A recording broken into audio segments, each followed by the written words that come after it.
I'm sorry. Yeah. Before I finish. Yeah. You subscribe to my pod?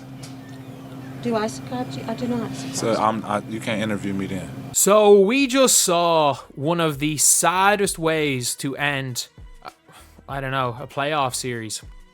The last 5 years were Steph's, the next 5 are mine. Patrick Beverley, what he has done is just crazy. But Patrick Beverley was part of the Milwaukee Bucks team that lost to the Indiana Pacers. Instead of celebrating the Pacers, most people are talking about his antics. One of the greatest overachieving winners who never won in the NBA.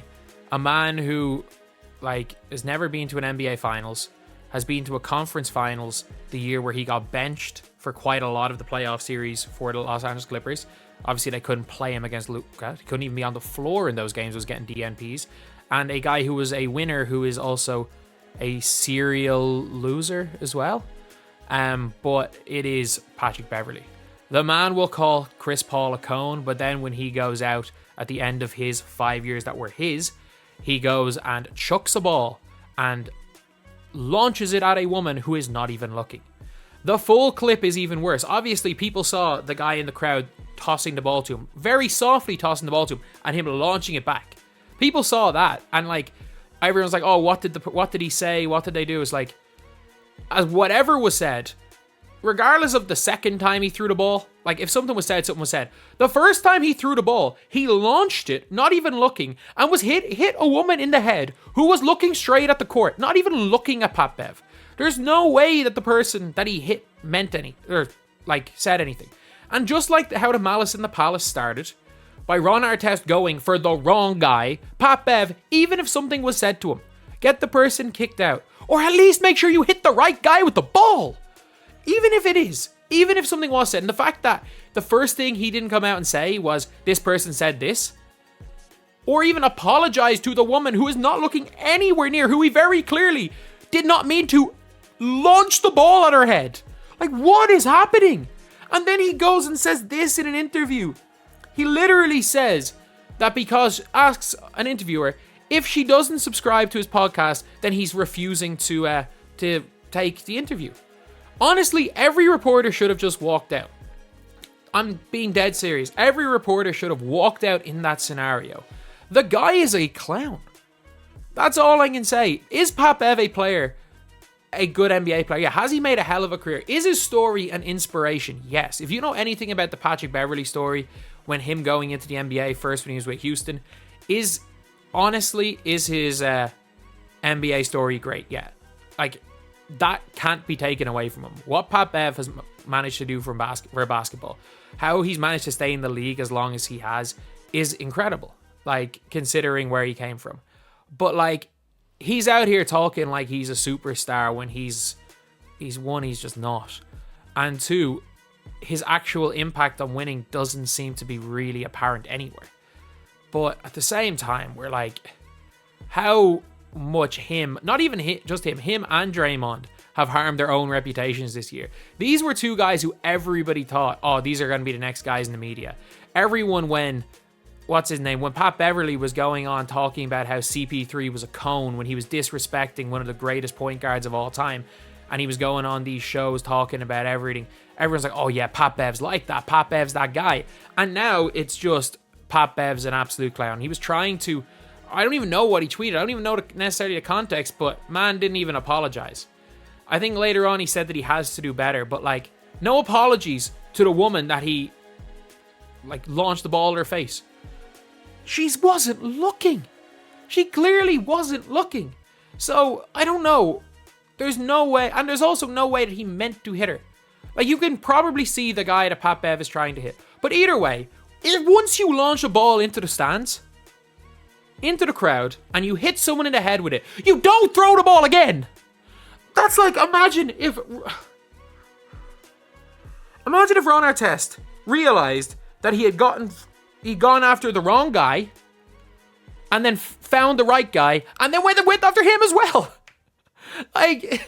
This is how a riot breaks out. He's very lucky. He is very, very lucky that something worse didn't happen. He's very lucky the security guards got the fan out of there. Because a lot of people will be saying, oh, but like, why did security guard not get the player out of there? Because, look, the best thing you can do is get the fan out of there. If you're the Pacers, you go and refund everything for those fans that were brought out. If you're Pat Bev, you probably look to just do something, do a good deed for them, because it makes you look a little bit better.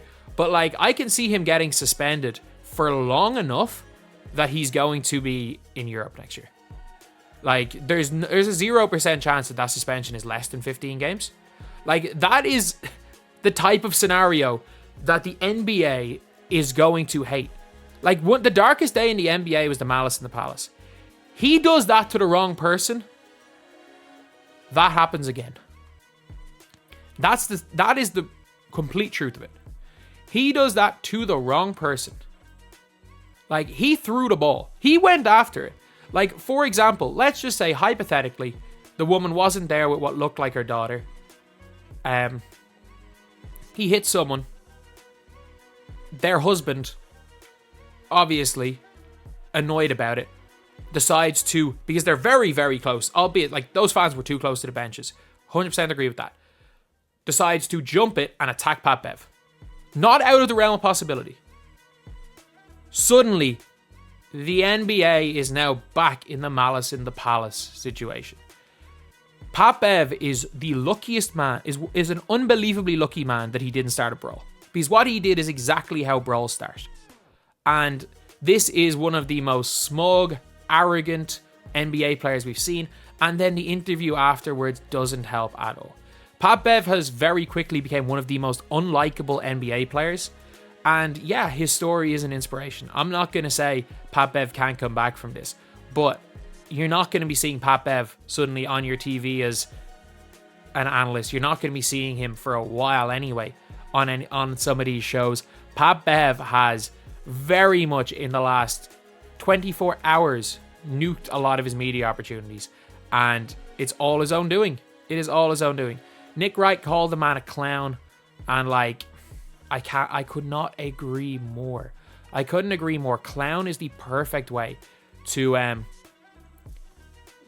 describe his actions. That is the perfect way to describe his actions over the last couple of hours, last 10 hours or so. Well, not last 10 hours, 12, between 12 and 10 hours ago. But yeah, it is crazy. It's absolutely crazy, but nobody has done anything to him other than himself. This is all self-inflicted. And just like a lot of scenarios, like, his downfall is caused by him. And especially it being the very last night of his 5-year plan where he claimed the next 5 years were his. What happened in those 5 years? He played for the LA Clippers, was in a situation in the bubble where he was talking about Cancun on 3. He was trash talking on the bench while his team blew a 3-1 lead. In 2021, he got benched in the playoffs because Luka Doncic was able to get him switched constantly and abused him. In 2022, yeah, he played a good play-in game, celebrated like he won an NBA championship for the Minnesota Timberwolves. In 2023, was part of a terrible, and I mean terrible, Los Angeles Lakers team where he forgot how to shoot. They got rid of him, but when he was with LA, he forgot how to shoot. And in 2024, yeah, sure, it was pretty good for Milwaukee Bucks. Not terrible, but at the same time, an embarrassing first-round exit. And not embarrassing because of the play. They were clearly outmanned because of the injuries. They were outmanned in general without Giannis. I'm not going to say the Milwaukee Bucks embarrassed themselves on the floor. I'm going to say Patrick Beverley himself embarrassed himself, what he did at the end of that game and right after that game. So anyway, that's the video. Thank you guys for watching. Please like, comment, and subscribe.